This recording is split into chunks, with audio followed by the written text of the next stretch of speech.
if you're not taking the time to solve the cause of your groin muscle tightness, it's going to keep coming back. It's not going to have permission to release long term.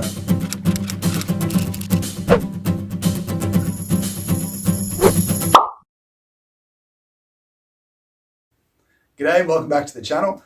So in today's video, I want to show you how to fix tight groins. And the way that I want to structure this video is the first half of the video is going to go through 3 really helpful exercises to remove tight groins. There's going to be one, which is a general groin muscle stretch. The second one's going to be a capsular stretch to target some of the dysfunction associated with tight groins. The third one's going to be an exercise that hopes to remove any of those fascial restrictions in the area. So after doing those 3 exercises, I'm hopeful that your groins will feel really loose and free and a lot happier. But the second half of the video is the important half of the video. So please hang around to see that. But what we're going to touch on is we're going to touch on 2 of the main reasons that I find clinically that your groins have tightened up in the first place. So it goes without saying that if you're not working on these 2 features, or at least ticking them off and making sure that they're working really well, then it's unrealistic to expect that your tight groins will stay loose forever. They will keep coming back because they're being asked to come back for a very specific reason. So before we get into this, obviously, if you're going to enjoy the video, please consider leaving a like rating down below. Subscribe to the channel if you're new.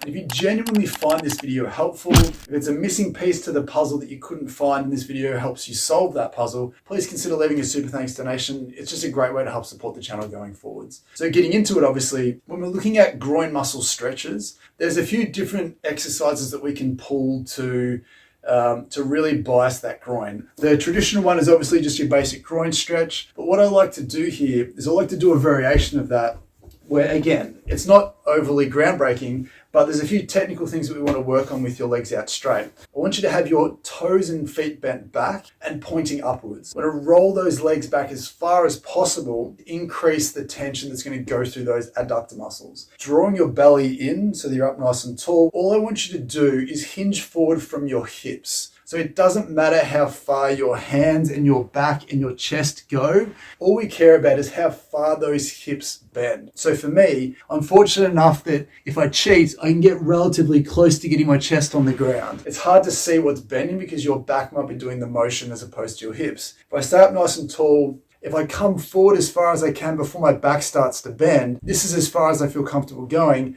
but I feel a really powerful stretch through these adductor muscles. Now, what I want you to do in this position is I don't want you to just hold this position. Wherever you feel that tightness, try and tense that up. So that might mean that you have to push your heels into the ground a little bit. You might have to dig your heels into the ground and gently push forward a little bit to really bias that. So this is a contract, relax, or a PNF, proprioceptive neuromuscular facilitation stretch. What it does is it gets your brain and nervous system active, where when you tense a tight muscle at the end of its range for 5 to 10 seconds, when you release that tension, you should feel that you can actually go further than you could before. So for me, this is as far as I feel comfortable going right now. I squeeze everything, tense everything up for about 5 to 10 seconds. Then when I relax, I can actually drop down further again. Once you've done that, you should automatically feel like those groins are a little bit looser than what they were before. From a capsular perspective, sometimes one of the reasons why groin muscles get tight, or at least the movement or the adduction or the abduction movement, you can be tight in the capsule, right in the deep aspect of the hip. So by using a power band, and I'll leave a link in the description if you want to pick one up, we can do this in 2 different ways. But what I'm going to get you to do here is I'm going to get you to place this right up into that groin area.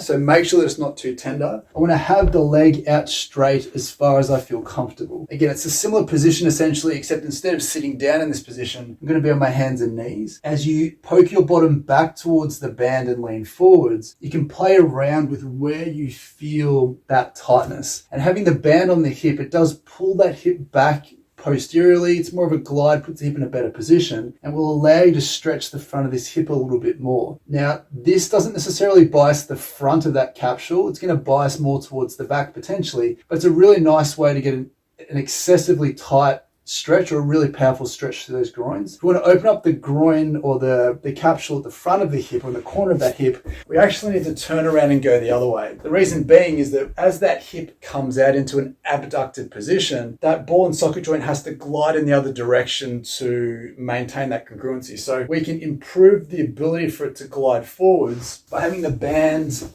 into the back of that hip, but pulling forwards. So same position again. This time the band's going to be pulling forwards. So again, it's the same shape. Just find a position or a version of this that feels comfortable for you. But what you'll find immediately is you'll get this different feeling of tightness and restriction in that sort of groin area. Now, this may not necessarily be a muscular stretch, it may be more of a pressure, but same thing, you can drop down through your hips, not so much through your back, through your hips. You can shift around, see where the best version of that stretch is. Obviously maintaining the foot being up. Don't let it sort of roll forwards. Try and roll everything back in more of an externally rotated position. It'll open up that groin a little bit more, and then press into the corners that you feel and needed the most. Stay here for 30 seconds, a minute, 2 minutes, whatever you feel most comfortable with. And again, as soon as you've done that, you should automatically feel like those groin areas, or that groin is a lot looser than what it was before. So in terms of freeing up tight groins, the hip capsule stretch and just a general PNF related groin muscle stretch is a really powerful way to free up a lot of that restricted tissue. Now, the third aspect of this is we want to see if we can find anything else that's restricted there.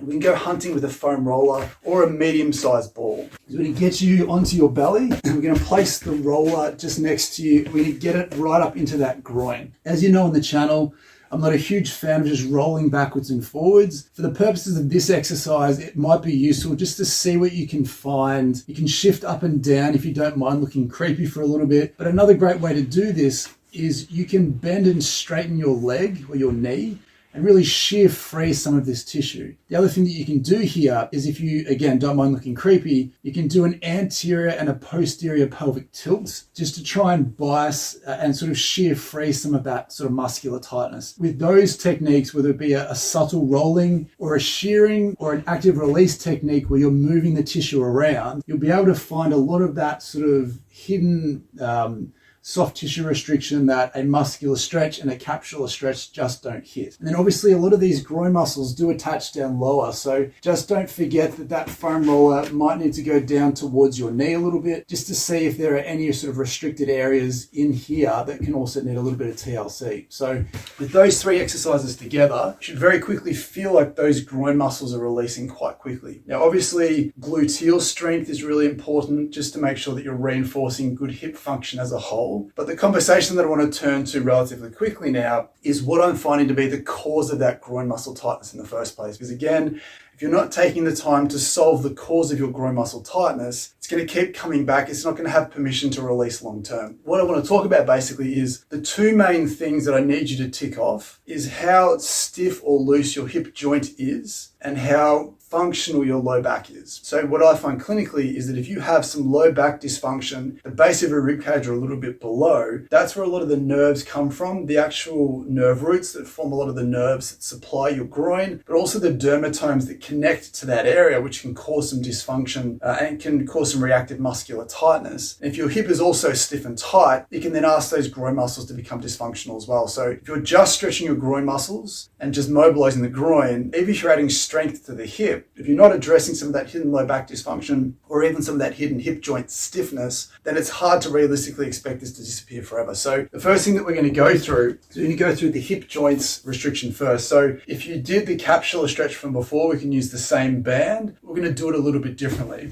So this time, what we want to get you to do is we're going to have the band all the way up here. We're going to do the banded hip capsule stretch. So ideally, we would get you sort of lateral to the band, but I'll just do it on a bit of an angle just for the purposes of the video here. In a neutral position, you have your opposite leg going back, keeping your shoulders and your hips together. We're going to gently shift your body just a few centimeters or a few inches to the side that you're trying to stretch, but we want to get you to shift your hips across back towards the band. What you'll hopefully find is a little bit of subtle pressure in that sort of lateral aspect of the hip. This is some of the a part of the hip that gets really tight and stiff from all the sitting we tend to do. It decreases the amount of space and the freedom that that hip joint has. It can cause a lot of impingements. It can cause a lot of groin-related problems because if you have some hip dysfunction, that can come out as groin dysfunction. So if you have tight groins and you're not taking the time to free up your hip joint, that deep hip joint capsule, you're potentially missing the bigger picture in a lot of cases. So at the very least, it's important you try this to see how your groins feel afterwards, just so you know exactly how powerful or how connected or not connected this is to your dysfunction. Just want to get you to hang in here again for 60 seconds, a minute, 2 minutes, whatever you feel comfortable with. Once you've done that, We then want to bias more of an externally rotated position. So if you rotate that leg underneath, drop your other leg down just to block it. Again, the band's still pulling laterally. So again, we want to shift across this time, same way that we did before. This time, instead of feeling it at the side of the hip, you might feel it more towards the back pocket. This is going to bias more of that external rotation, which again is a corner of our hip range that we need to have. Once you've done that for a minute or two, then we're going to bias internal rotation. Now, this one is potentially the most important for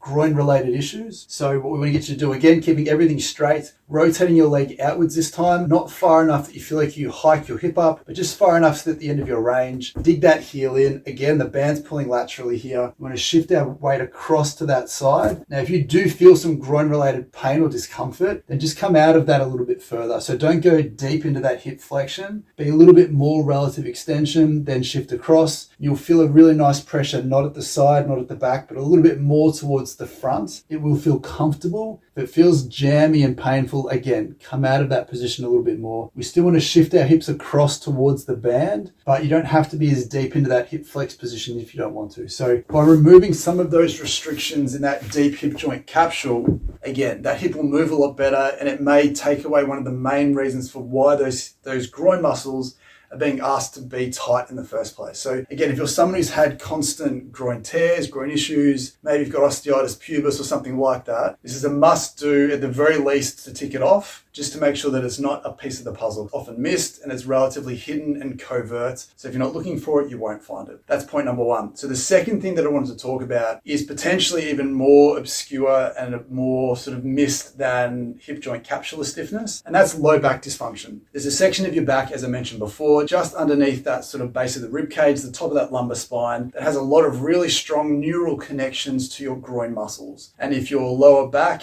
has become stiff, it's become tight, it's become rusty, it's become a little bit weak, it's become dysfunctional for whatever reason, then anything that's associated with that area, and in this case can be the nerves and the neural connections to the groin, you can get this wave of dysfunction that causes other things around that to compensate. So again, if you're not looking at your lower back, whether there's pain there or not, there may not be. In a lot of cases there aren't. But if you're not looking for the low back dysfunction and trying to get rid of it, then again, you're not necessarily solving the reason why those groin muscles are tight in the first place. So the way that I like to do this, grab a foam roller, we're going to get you to lie down on your back. So again, the area that we're looking for is not sort of the middle of your back, but the base of that rib cage. And within about maybe a hand's width of that, we want to be looking for some areas that feel stiff, tight, and restricted. It may feel tender, it may not. We need to disassociate ourselves from this idea that something has to be painful for it to be dysfunctional. There's a whole bunch of stuff that is dysfunctional without pain. It's just either not at that stage yet or we'll never get to that stage, but there's a handbrake on there somewhere. So what I'd like you to do, you can have your hands behind your neck. You can rest down on a pillow if you want to. It doesn't matter how you do this, but just move the roller up and down until you feel that there's a segment of your back that feels a bit restricted, where it doesn't feel like it sinks in very well. Maybe it feels a bit tougher. And then what I want you to do is just roll to one side gently and then roll to the other side gently. So not all the way over. Take